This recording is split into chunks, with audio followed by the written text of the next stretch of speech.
Assalamualaikum warahmatullahi wabarakatuh. Perkenalkan, nama saya Anandita Nimas Aulia Elitita, kelas AIK 3, NIM 2019 10410311 298. Kali ini saya akan menjabarkan soal-soal UTS AIK 3 dengan jawabannya. Pertanyaan yang pertama, Muhammadiyah sebagai sebuah gerakan organisasi, gerakan pemikiran dan gerakan sosial tentu telah memberikan dampak yang luar biasa dalam ranah kebangsaan. Saya mengambil sumber buku dari buku berjudul Aku Cinta Muhammadiyah oleh penulis Rusli Siri, penerbit Emir, cetakan tahun 2019. Di sini dikatakan Muhammadiyah memposisikan sebagai gerakan sosial keagamaan, kemasyarakatan, dan kebangsaan. Beliau, KH Ahmad Dahlan, menolak politik praktis. Secara bertahap, Muhammadiyah bergerak memajukan ajaran Islam yang menyebar dari Yogyakarta ke seluruh Indonesia. Muhammadiyah mau menguatkan tatanan sosial dan pendidikan agar lebih maju.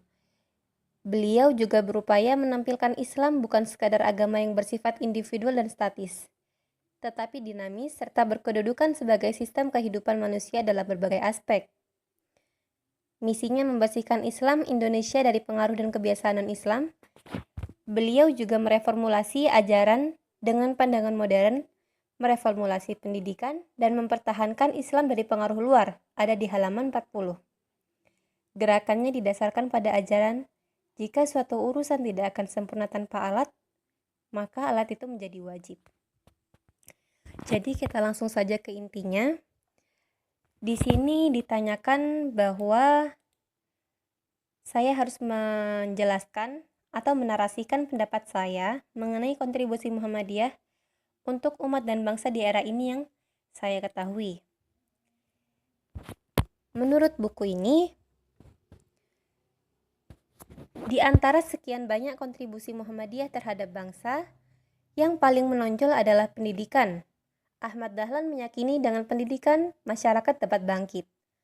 Untuk merealisasikan cita-citanya, dia merombak ruang tamu rumahnya menjadi kelas. Beliau juga mulai dengan 8 siswa. Sistem pendidikannya sempat dianggap kafir karena menggunakan kursi dan meja. Tidak dimungkiri, Muhammadiyah telah menjadi peletak dasar pendidikan Islam modern. Saat ini Muhammadiyah telah memiliki puluhan ribu lembaga pendidikan, mulai dari dasar sampai perguruan tinggi tersebar di seluruh tanah air. Kini peran Muhammadiyah menjadi makin penting dalam mengokohkan kecintaan terhadap NKRI, menguatkan kehidupan kebangsaan, dan menempatkan bangsa sebagai ladang berkontribusi. Bagi Muhammadiyah, keberagaman dalam kehidupan berbangsa dan bernegara tidak lantas memutuskan silaturahmi. Warga Muhammadiyah menjunjung tinggi sikap keberagaman dan selalu membela negara. Pertanyaan kedua yaitu berbagai teori tentang masuknya Islam ke Nusantara. Semua teori tersebut telah dibahas pada pertemuan-pertemuan lalu. Silakan saudara sampaikan teori-teori masuknya Islam di Nusantara dengan bahasa sendiri, sekaligus hikmah apa yang bisa dipetik dari peristiwa bersejarah tersebut, pula pesan baik yang dapat diaplikasikan dalam konteks saat ini. Teori masuknya Islam ke Nusantara atau yang biasa kita sebut sebagai Islamisasi Nusantara. Dalam buku Menemukan Sejarah Wacana Pergerakan Islam di Indonesia tahun 1995, karya Ahmad Mansur Suryanegara, ada 3 teori mengenai masuknya Islam di Nusantara. Ketiga teori tersebut yakni Islam datang dari Gujarat, teori Gujarat, Islam datang dari Arab, teori Mekah, dan Islam datang dari Persia, teori Persia. Yang pertama, teori Gujarat. Saya akan menjelaskan dulu tentang teori Gujarat. Islam datang dari Gujarat. Pada teori tersebut, Islam masuk di Nusantara dipercaya datang dari wilayah Gujarat, India, di mana melalui peran para pedagang muslim yang datang ke Nusantara lewat jalur perdagangan Selat Malaka. Masuknya Islam dari Gujarat dikemukakan oleh Snouk Hurgonj dari Belanda. Ia berpendapat jika Islam masuk ke Nusantara bukan dari Arab, tetapi dari Gujarat, India. Hubungan langsung antara Nusantara dan Arab baru terjadi pada masa kemudian, seperti utusan dari Mataram dan Banten ke Mekah pada abad ke-7.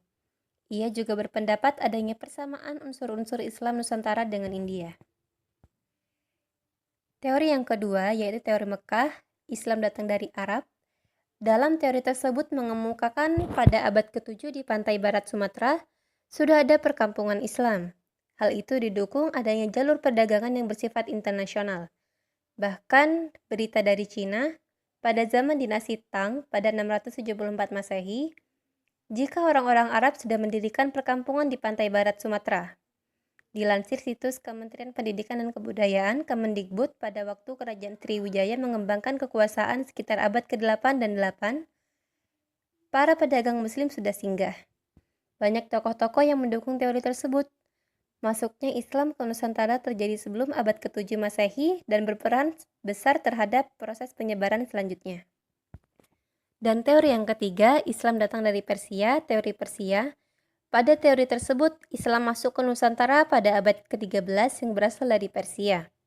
Dalam teori tersebut diungkapkan adanya kesamaan budaya yang dimiliki oleh beberapa kelompok masyarakat Islam Nusantara dengan Persia. Dalam buku Sejarah Islam Nusantara tahun 2015, karya Michael Lavan, sejak awal Masehi, para penguasa di kawasan barat Nusantara berbagi budaya, istana yang bercorak India dan mendapat keuntungan dari kehadiran para pedagang asing. Karena Asia Tenggara berada di persimpangan dua zona perdagangan kuno yang penting, yang pertama meliputi Samudra Hindia, sedangkan yang lain menyusuri Laut Cina Selatan. Kerajaan-kerajaan di Asia Tenggara paling awal berasal dari berbagai catatan berbahasa Cina yang merekam kedatangan para utusan dengan nama-nama yang tampaknya nama Muslim. Dari arah lain, memiliki laporan-laporan berbahasa Arab mengenai berbagai rute pelayaran, dari Teluk Persia ke pelabuhan-pelabuhan di Cina Selatan dengan titik tumpu di Selat Malaka. Di sana, para kapten menunggu perubahan angin monsun untuk membawa mereka melanjutkan perjalanan atau kembali pulang. Marco Polo dalam laporannya mengenai Sumatera sekitar 1292 menyebut sebuah komunitas muslim baru yang didirikan oleh para pedagang Mur di Perlak. Salah satu batu nisan muslim bertarik pertama menyebut Malik al-Saleh sebagai penguasa zaman di bandar terdekat Samudra Pasai. Namun, ada bukti mengenai komunitas-komunitas yang lebih awal jauh ke Barta di Lamreh, tempat penanda-penanda makam yang telah terkikis parah menunjukkan adanya hubungan dengan India Selatan dan Cina Selatan. Samudra Pasai merupakan gabungan dua kerajaan Hindu, yakni Samudra dan Pasai dengan Raja Meurasili yang bergerak Malik as-Salih 1267-1297. Salah satu dokumen tertua tentang keberadaan kerajaan Pasai ditulis pelancong Venesia, Italia Marco Polo, yang masih sempat bertemu dengan Sultan Malik as-Salih tahun 1292. Kesaksian etnografis Marco Polo tentang Pasai dan 7 kerajaan lainnya di Sumatera hanya 6 yang disinggahi, memiliki kesan berbeda. Ia menyebutkan Pasai yang terbesar. Penyebutan Perlak adalah tempat yang ia jelajahi. Selain dan Perlak yang muslim, kerajaan lain dikatakan masih menganut agama pagan. Jadi kesimpulan dari soal kali ini tentang teori-teori Islamisasi Nusantara, alangkah baiknya jika kita memahami dahulu dasar-dasar dari Islam, tentunya yang ada di Al-Quran. Kita harus pelajari Al-Quran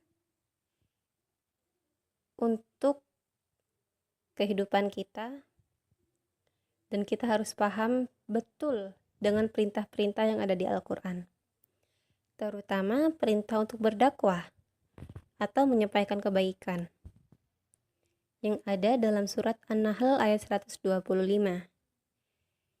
Di sini sudah disampaikan perintah untuk berdakwah, maka harus kita laksanakan.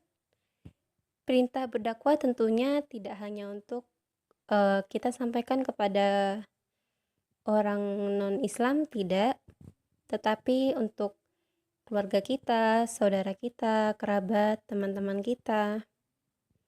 Tentunya untuk kita sendiri sebagai mahasiswa yang paling terdekat dahulu. Kita sebarkan ilmu-ilmu kita yang sudah kita dapat lalu mengajak mereka kepada kebaikan.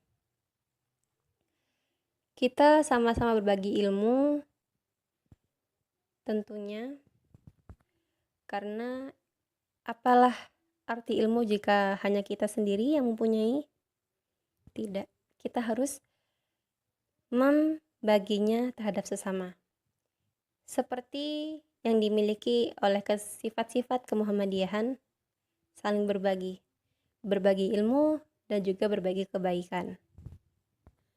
Juga selain berdakwah, saat berdakwah kita juga harus memiliki rasa empati, saling bertoleransi terhadap sesama, dan juga berdakwah tanpa paksaan, dan mengajak mereka tanpa paksaan. Karena alangkah leganya hati jika mereka mau menerima ajakan kebaikan kita dengan lapang dada. Sekian jawaban dari soal-soal UTS yang dapat saya sampaikan. Terima kasih sebelumnya. Wassalamualaikum warahmatullahi wabarakatuh.